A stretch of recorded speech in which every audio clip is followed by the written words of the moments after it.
आज मैं आप लोगों को दुनिया के सबसे बड़े जेनोसाइड के बारे में बताने वाला हूँ, जिसमें 100, 200, 1000 नहीं बल्कि 60 लाख से भी ज़्यादा लोगों की निर्ममता से हत्या कर दी गई।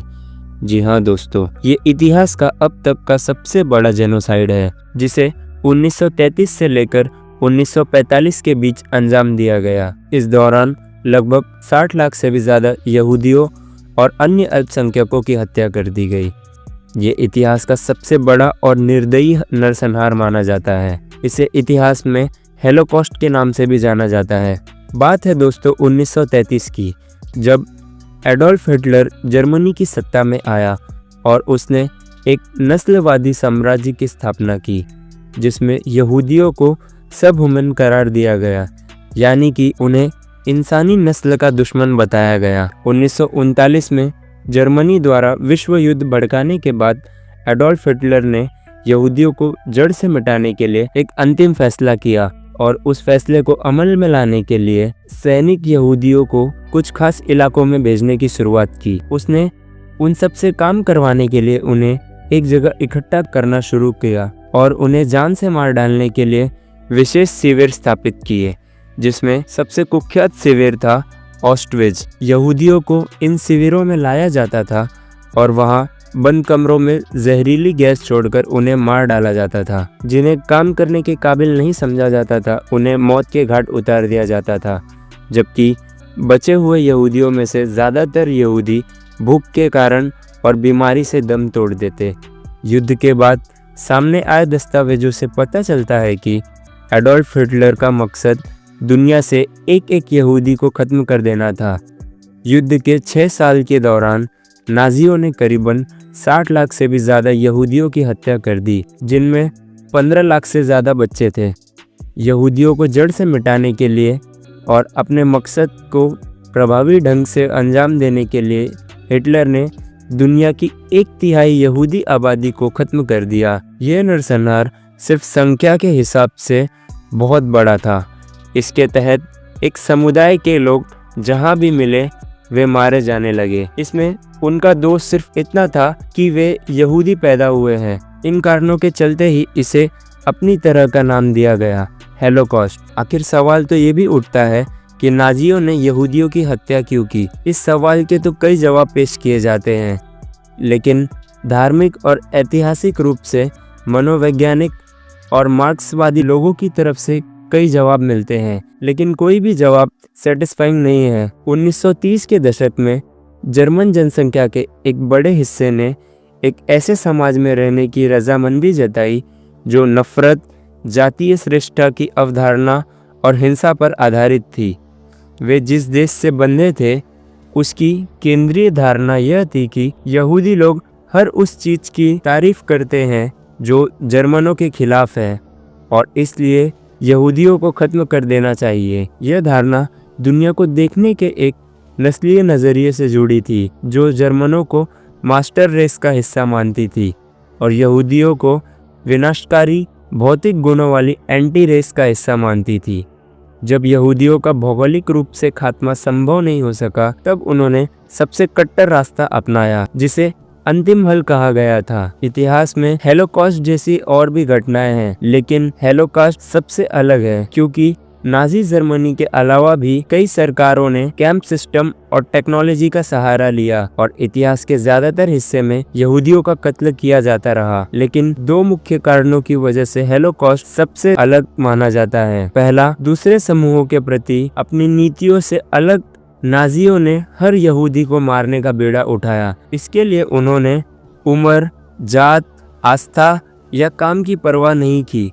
उन्होंने इस मकसद को अंजाम देने के लिए खास तौर पर एक आधुनिक नौकरशाही का इस्तेमाल किया, जिसमें उन्होंने अपने दोस्त, अपने परिवार, यहाँ तक कि अपने करीबियों तक को नहीं छोड़ा। दूसरा पॉइंट ये है कि नाजी नेतृत्व का कहना था कि दुनिया से यहूदियों को मिटाना जर्मन लोगों के लिए और पूरी इंसानियत के लिए फ़ायदेमंद होगा। हालांकि असल में यहूदियों की ओर से उन्हें कभी भी कोई भी खतरा नहीं था। इसमें एन फ्रैंक नाम की एक पीड़िता की कहानी भी काफ़ी ज़्यादा मशहूर हुई है। एन फ्रैंक का पूरा नाम एनेलिस मैरी एन फ्रैंक है।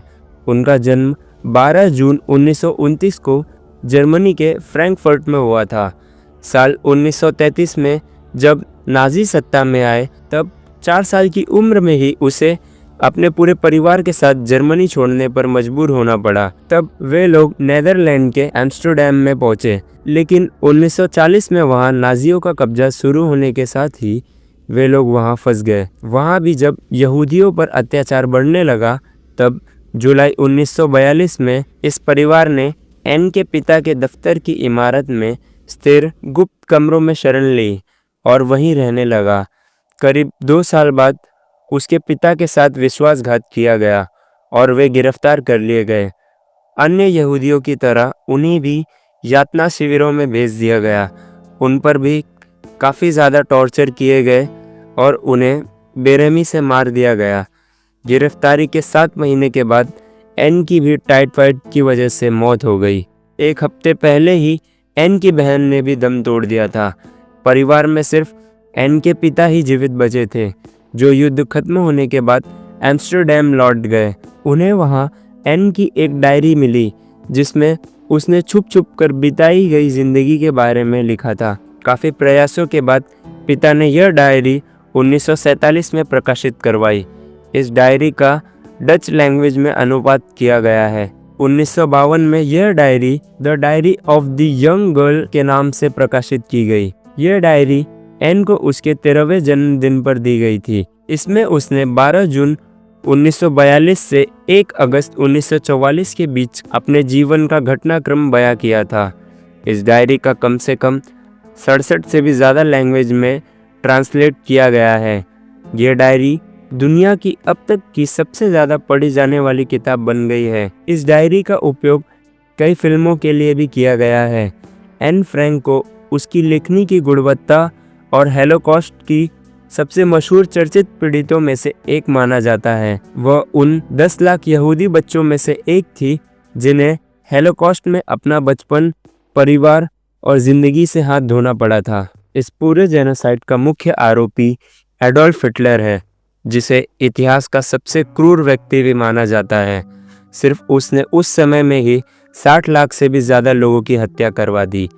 अब तक इतिहास में सिर्फ अपने पर्सनल सेटिस्फैक्शन के लिए उसने अब तक करोड़ों लोगों की हत्या करवाई है और उसी के चलते पहला और दूसरा विश्व युद्ध भी हुआ था। हिटलर इतने दिमाग वाला था कि युद्ध भड़काने के बाद वह खुद उससे किनारा कर लेता और बाकी के देशों को उसमें उलझा देता, जिससे उसका तो कोई नुकसान नहीं होता, बल्कि जो देश युद्ध करते वो पूरी तरह से कंगाल हो जाते। इस पूरी घटना में सिर्फ ऑस्ट्रिच में ही 11 लाख से भी ज़्यादा लोगों की हत्या करवा दी गई। वहीं ट्रेबलेंका में 8 से 9 लाख लोगों की हत्या करवाई गई। सोबियर में 2 लाख से भी ज़्यादा लोगों की हत्या करवाई गई। बेल्जेक और क्लेमो में भी लाखों लोगों की हत्या करवाई गई। इसके अलावा रोमा में भी 2 लाख से लेकर लगभग 5 लाख लोगों की हत्या करवाई गई, जिनमें समलैंगिक लोगों की संख्या लगभग 50,000 से भी ज़्यादा थी।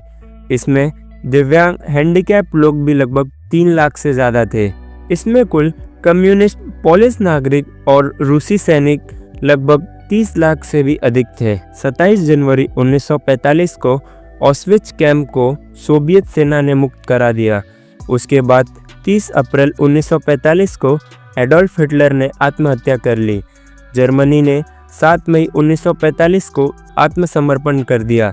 इसके बाद 24 बड़े नाजी अधिकारियों पर मुकदमा चलाया गया, जिनमें क्राइम अगेंस्ट ह्यूमैनिटी यानी कि मानवता के खिलाफ अपराध पहली बार घोषित हुआ। कई नाजियों को फांसी दे दी गई, कुछ जेल भेज दिए गए और कुछ गायब हो गए, जिनके बारे में आज तक पता नहीं चला है। 1948 में संयुक्त राष्ट्र संघ का गठन हुआ, यानी कि यूनाइटेड नेशंस का, और तभी universal declaration of human rights बना और यहूदियों के लिए एक सुरक्षित राष्ट्र का गठन किया गया, जिसे आज हम इजराइल के नाम से जानते हैं। याद वासिम और वॉशिंगटन में होलोकॉस्ट की याद में म्यूजियम बनाए गए। होलोकॉस्ट सिर्फ इतिहास नहीं है, ये एक ऐसी चेतावनी है कि अगर नफरत हावी हो जाए तो दुनिया कितनी निर्दयी बन सकती है। शायद इसलिए ही एडोल्फ हिटलर को दुनिया का सबसे क्रूर तानाशाह कहा गया है, क्योंकि वो अपने खुद के पर्सनल सेटिस्फेक्शन के लिए कुछ भी कर सकता था। हम इस वीडियो को सभी लोगों तक पहुंचाना चाहते हैं ताकि कोई भी ऐसी नफरत दोबारा न फैला सके। अगर आप सभी को हमारी ये जानकारी अच्छी लगी है तो इस वीडियो को लाइक करें, स्टोरीज IQ चैनल को सब्सक्राइब करें और अपने सभी दोस्तों को ये शेयर ज़रूर करें ताकि ऐसी सच्ची घटनाएं और कहानियां हम और भी आप लोगों तक पहुंचा सकें। तब तक के लिए मिलते रहेंगे। धन्यवाद, नमस्कार, जय हिंद।